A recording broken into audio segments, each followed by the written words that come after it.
बहुत दिनों से रट लगाए बैठे थे कि क्लास 10th का सामाजिक विज्ञान कराओ, सामाजिक विज्ञान पढ़ाओ, एसएसटी पढ़ाओ। तो ये एसएसटी का ही क्लास है। इसमें सबसे पहले हम अर्थशास्त्र पढ़ लेते हैं, यानी कि इकोनॉमी पढ़ लेते हैं। और इकोनॉमी का ये पहला ही चैप्टर है विकास, डेवलपमेंट। इंग्लिश मीडियम वालों के लिए मैं अलग से ले आऊँगा। अगर कोई इस चैनल पर इंग्लिश मीडियम का जुड़ा है तो वो कॉमेंट में बता दे कितने बच्चे हैं, उस हिसाब से मैं क्लास ले आऊँगा। क्योंकि PDF है ही अपने पास, सिलेबस है ही, हमें ये भी नहीं देखना है कि कौन सा क्वेश्चन इंपॉर्टेंट है, कौन सा क्वेश्चन पढ़ा है, कौन सा नहीं। अभी टाइम खराब किए करते बिना टाइम खराब किए हम शुरू करते हैं। कलर कौन सी सिलेक्ट, ठीक है। इसमें तुम देखोगे चैप्टर फर्स्ट है विकास, डेवलपमेंट। ये एनसीईआरटी पोर्शन है अपना। एनसीईआरटी पोर्शन में तुम पढ़ सकते हो, लेकिन इस चैप्टर में से जो आने वाला है वो पढ़ो तुम।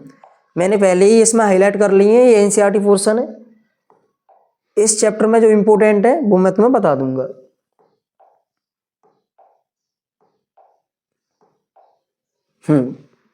इस चैप्टर का पहला क्वेश्चन ये है, विकास क्या है, व्हाट इज डेवलपमेंट। विकास क्या है, यह एक व्यापक शब्द है। व्यापक शब्द का मतलब है कि ज़्यादा यूज होने वाला, ज़्यादा फैला हुआ, यानी कि इस शब्द से ज़्यादा लोग परिचित हैं। व्यापक शब्द है जिसमें वास्तविक प्रति व्यक्ति आय में वृद्धि, लोगों के जीवन स्तर में सुधार, गरीबी में कमी आदि शामिल है। विकास यानी गरीबी में कितने लोगों की गरीबी में सुधार हुआ है, यानी कि कितने लोग, गरीबी कितनी कम हुई है और प्रति व्यक्ति आय कितनी बढ़ी है, महिलाओं की स्थिति क्या बढ़ी है, महिला की जीवन स्तर में सुधार, यानी कि लोगों के जीवन स्तर में सुधार, आय में वृद्धि। इस सब को मिला के अगर कोई देश आगे बढ़ रहा है तो क्या कहेंगे हम, विकास हो रहा है। किसी घर में भी ये स्थिति बढ़ती अच्छी होती जा रही है तब भी हम क्या कहेंगे, विकास हो रहा है, डेवलपमेंट हो रहा है। तो ये क्वेश्चन कर लेना है पक्का, और ये बहुत इंपॉर्टेंट है। तभी तो मैं ज़्यादा क्वेश्चन नहीं करा रहा, तो मैं इंपॉर्टेंट ही करा रहा हूँ। और ये तुम्हारे पास लिखाना ही हो तो मैं साइड हो जाता हूँ, स्क्रीनशॉट ले लो इसका या पॉज करके लिख लो। हाँ, अगला क्वेश्चन है इसका, राष्ट्रीय विकास क्या है, नेशनल डेवलपमेंट। यानी कि पूरे राष्ट्र की बात हो रही है, नेशन की बात हो रही है, देश की। तो देश की स्थिति में सुधार। राष्ट्रीय विकास एक व्यापक शब्द है, ये तो हमने पहले ही पढ़ा कि यह एक व्यापक शब्द है जिसमें लोगों के जीवन स्तर में सुधार, प्रति व्यक्ति आय में सुधार, यानी कि वही, पर ये क्या होता है, पूरे देश का होता है, राष्ट्र का होता है बस।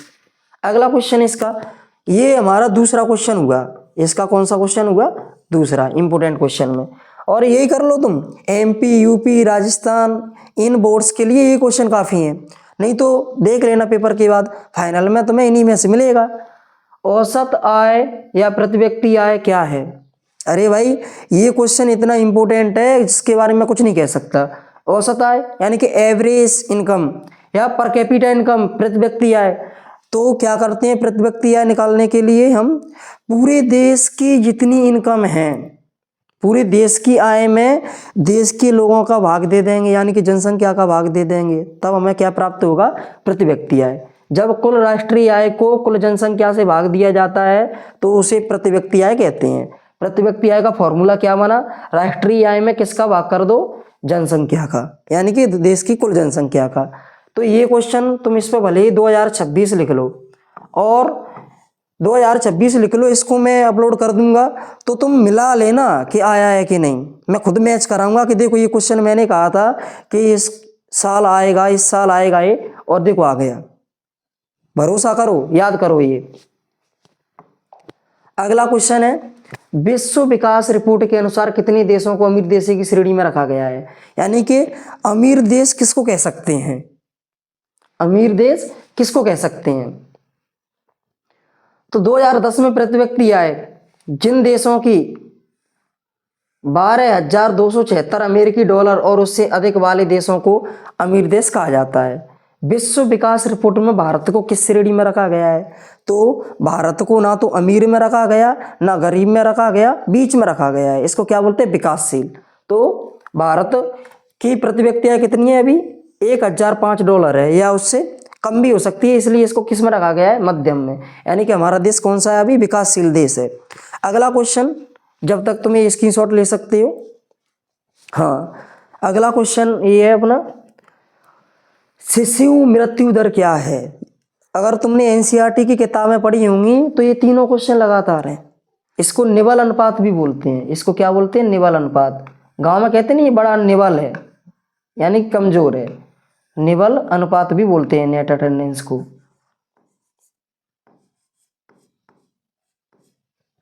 हाथ उल्टा पड़ रहा है तो राइटिंग सही नहीं आ रही, नहीं तो कोई रोग नहीं है। शिशु मृत्यु दर क्या है? शिशु मृत्यु दर क्या है? ये भी इंपॉर्टेंट क्वेश्चन है। यह उस विशेष वर्ग में पैदा हुए, किसी विशेष वर्ष में पैदा हुए, एक साल में 1000 बच्चों में जीवित बच्चों के अनुपात को एक वर्ष से आयु से पहले मरने वाले बच्चों की संख्या को दर्शाता है। यानी कि कहने का मतलब है कि शिशु मृत्यु दर ये है कि एक वर्ष में 1000 बच्चों पर कितने जिंदा रहे और कितने मरे, इसका अनुपात क्या कहलाता है? शिशु मृत्यु दर। यानी कि 1000 में से मान के चलो 1000 में से 900 जिंदा रहे और 100 की डेथ हो गई, तो इसका अनुपात क्या कहलाएगा? शिशु मृत्यु दर कहलाएगा। साक्षरता दर क्या है? साक्षरता दर यह भारतवर्ष, साक्षरता दर क्या है? यह 7 वर्ष और उससे अधिक आयु के वर्ग में साक्षर जनसंख्या के अनुपात को मापता है। यानी कि 7 वर्ष या फिर उससे अधिक के लोग, यानी बच्चे, स्टूडेंट्स कितने पढ़े लिखे हैं, कोई भी हो, 7 वर्ष से अधिक, 7 या 7 वर्ष से अधिक। नेट अटेंडेंस अनुपात को हम निबल अनुपात भी कहते हैं। तो ध्यान रखना, ये इंपॉर्टेंट क्वेश्चन है, तीनों की तीनों।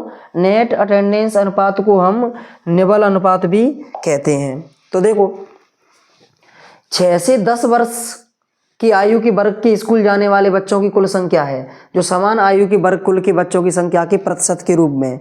ऐसे मान के चलो कि 6 से 10 वर्ष की आयु के 100 बच्चे हैं, 100 बच्चों में से 65 यानी कि 65 स्कूल जा रहे हैं, तो यहाँ पर निबल अनुपात क्या होगा? 65% जा रहे हैं स्कूल, तो इसका अनुपात है परसेंटेज में। यानी कि 6 से 10 वर्ष की आयु के बीच के कुल बच्चे कितने हैं और उनमें से कितने परसेंटेज स्कूल जा रहे हैं, कितनों का नामांकन है।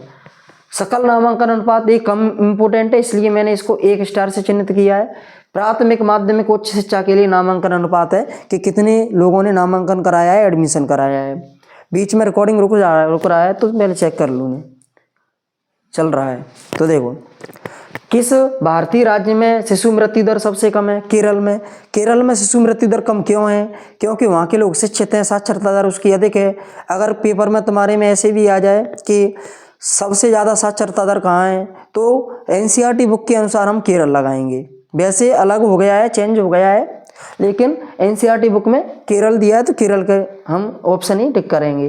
केरल में शिशु मृत्यु दर कम क्यों है? अरे अभी तो बताया कि वहाँ के लोग शिक्षित हैं, इसलिए अपने बच्चों की देख रेख अच्छे से कर पाते हैं। देखो, इसकी साक्षरता दर बहुत अधिक है, इसलिए साक्षर लोग अशिक्षित लोगों की तुलना में अपने बच्चों का ध्यान या देखभाल अच्छे से कर पाते हैं। इसका अगला पॉइंट, और केरल में साक्षर लोगों की कमाई की क्षमता अधिक होती है, इसलिए अपने बच्चों को वो अच्छी से अच्छी चीज़ें उपलब्ध करा पाते हैं, चाहे वो मेडिकल की सुविधाएं हों और चाहे वो खाने पीने की चीज़ें हों।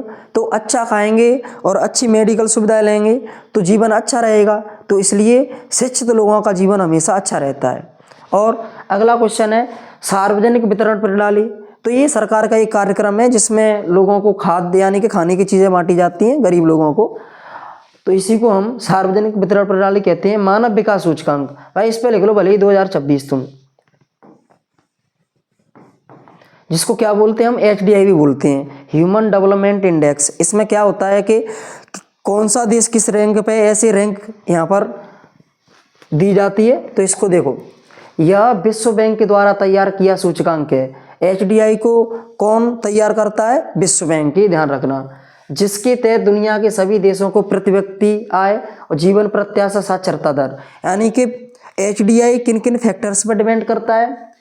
तो प्रति व्यक्ति आय, जीवन प्रत्याशा, साक्षरता दर, यानी कि किसी देश में रहने वाले लोगों का जीवन कैसा है, अलग अलग फैक्टर्स पर मापदंडों को उनके प्रदर्शन के अनुसार अनुमानित या रैंक किया जाता है। ये मैंने पहले पढ़ा दिया था लेकिन रिकॉर्ड नहीं हो पाया था, तो इसलिए ये पहले का है। इसमें तुम देखोगे कि इंडिया बहुत पीछे है, इंडिया बहुत पीछे है, और इसी कारण से मैं इंडिया को, भारत को विश्वगुरु कहने से बचता हूँ। मैं जब तक नहीं कहूँगा कि भारत विश्वगुरु है तब तक 1 से 10 यानी टॉप 10 में नहीं आ जाता। जब भारत की HDI रैंक टॉप 10 में आ जाएगी तब मैं ऑफिशियली आके कहूँगा कि अब भारत विश्व गुरु है। जब तक तो मैं कभी नहीं कहूँगा, क्योंकि हम बहुत पीछे हैं। जिन फैक्टर्स में आगे होने चाहिए थे उनमें बहुत पीछे हैं हम, इसलिए मैं कभी नहीं कहता कि भारत विश्व गुरु है।